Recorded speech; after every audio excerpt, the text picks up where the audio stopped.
Okay, looks like, Jason in Hampstead, Maryland has been waiting on the line for a while. Are you there, Jason? Hello, yes, I'm here. Hi.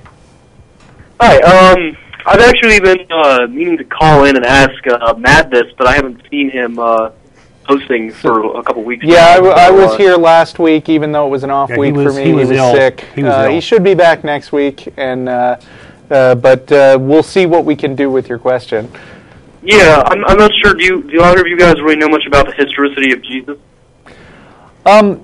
Bits and pieces. Yeah, I mean, we've done some talking, Matt and I. I mean, basically, I think the way that historians see it is that there's no particular reason to discount the existence of Jesus as a real person.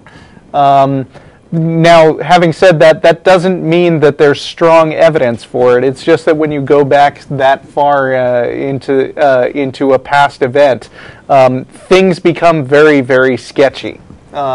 Generally, it's recognized that there is pretty much nothing that was written contemporary with the Bible that has any record of Jesus. I mean, everything that we get was from the Bible, and when you talk to apologists, they'll throw out examples like, Josephus, and people like that who lived like 100 years later, and they will duly record, and there were some Christians around this time who believed stuff about this guy named Jesus. I personally don't think that it matters that much if there was a guy named Jesus, because I've actually talked about this on the show before. Have you seen The Big Lebowski? Yeah, but I don't really remember. Yeah, well, I mean, there was you're going to reference from it. I don't remember the movie too well. Okay, well, I mean, there was this kind of wacky guy called the Dude named,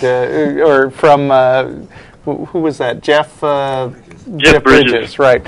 Yeah, so he was based on a real person. He was based on a friend of the director's, I believe.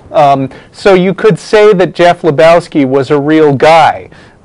But then he does all this stuff in the movie. He gets in trouble with some nihilists who try to extract money from him. They pee on his rug.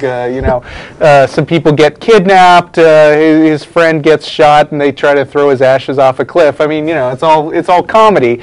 None of it probably happened to Jeff Lebowski, or the guy that Jeff Lebowski was based on. But you could still say that he was a real guy. But that doesn't really tell us about whether any of the miraculous stuff in the Bible actually happened if there was a real Jesus, is kind of what I'm saying.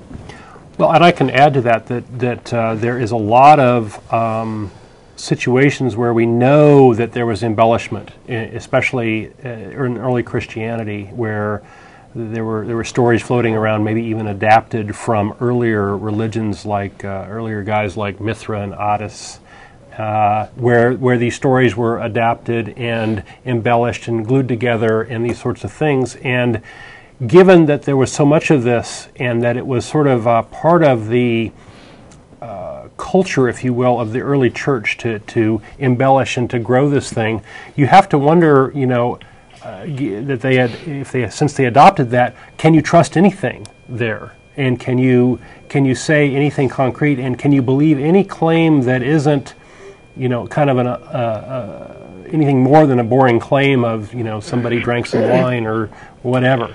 So I don't know. The evidence for Jesus. Didn't Paul actually say something specific to the effect that it's okay, or was it a later church elder who specifically said it's okay to lie as long as it leads people to what we consider the truth? There is a quote by Martin Luther that says that God would love, go ahead and lie because God would love a lie that helped aggrandize him, and that's based on an earlier quote by Paul that's more ambiguous. It's in Romans, I can't remember, Romans chapter 3, I think, that basically says if God would benefit by a lie, wouldn't that be a good thing? It's kind of that flavor, but it's not real clear from the context whether he's using that as a positive example or a negative example. So it's ambiguous, but Martin Luther made it very clear. Go ahead and lie. Jesus will forgive your sins. But anyway, so there's a lot of lying, and so I just think that the whole thing is so screwed up that you can't find anything of any value there that would substantiate all the supernatural claims associated with Jesus. Just to sum up. Hope that helps. Do you have any? Yeah. Well, I mean, I definitely can't.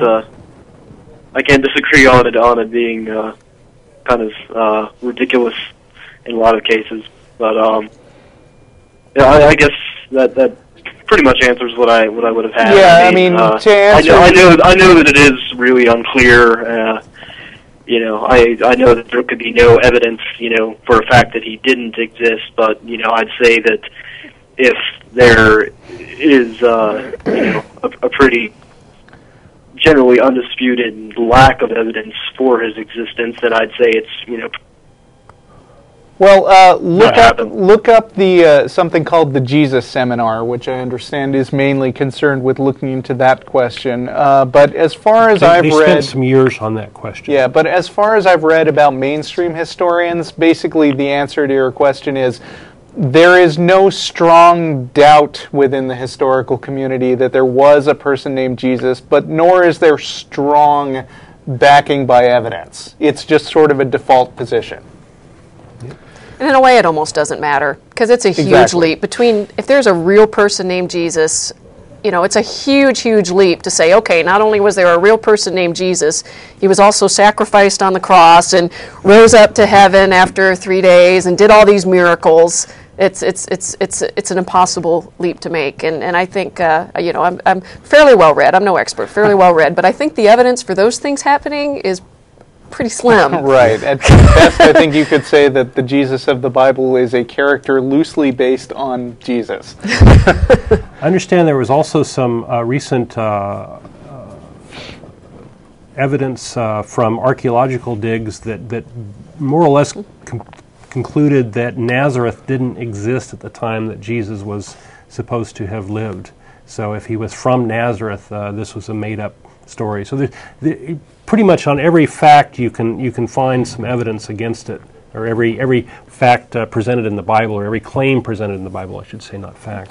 So. I was never a Christian, so I was never a Christian, so it's just as far as my understanding. Sorry, is someone else talking, or is there just an echo? Because I don't have. You have a little echo There's problem. Sometimes some echo, yeah. Try to ignore it if you can. If you're watching on the screen, yeah, I just wasn't sure if I was talking over one of you guys. Like I said, I was never. I was raised Jewish actually, and so I don't really understand a whole lot about the Christian faith. But I mean, doesn't a lot of their faith kind of have its foundation in belief in the miracles that Jesus performed? Sure. Yeah. Sure. Well, so that's why what I would think would be the relevance of Jesus' existence, because obviously if there's not compelling evidence of his existence, it wouldn't be it wouldn't really make sense. Well, yeah, to say the that history someone may not have existed, did all these things. The history of Christianity is a pretty big and complex topic. It certainly doesn't end with the Bible being written. No, not at all. I would say of the most important things, I would put Paul as the main advocate. Without Paul, there would be no Christianity. He championed it, and a lot of his beliefs are not the same beliefs as modern day Christians have. Mm-hmm. So Christianity has evolved a lot too. So.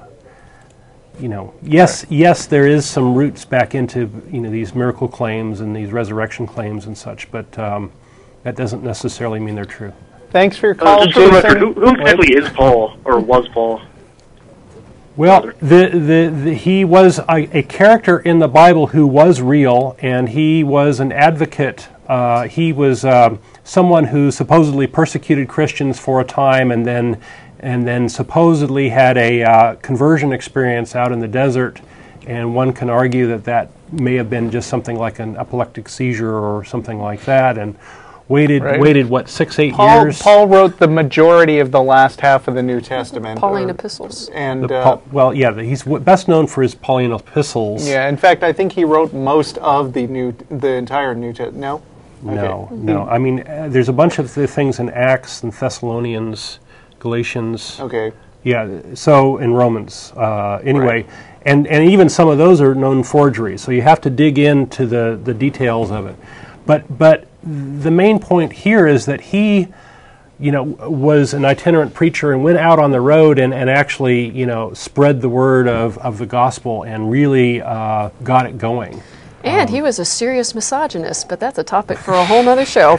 Yeah, a lot of things that he had problems with. Jason, we got full lines, so I'm going to move on. Thanks for your call.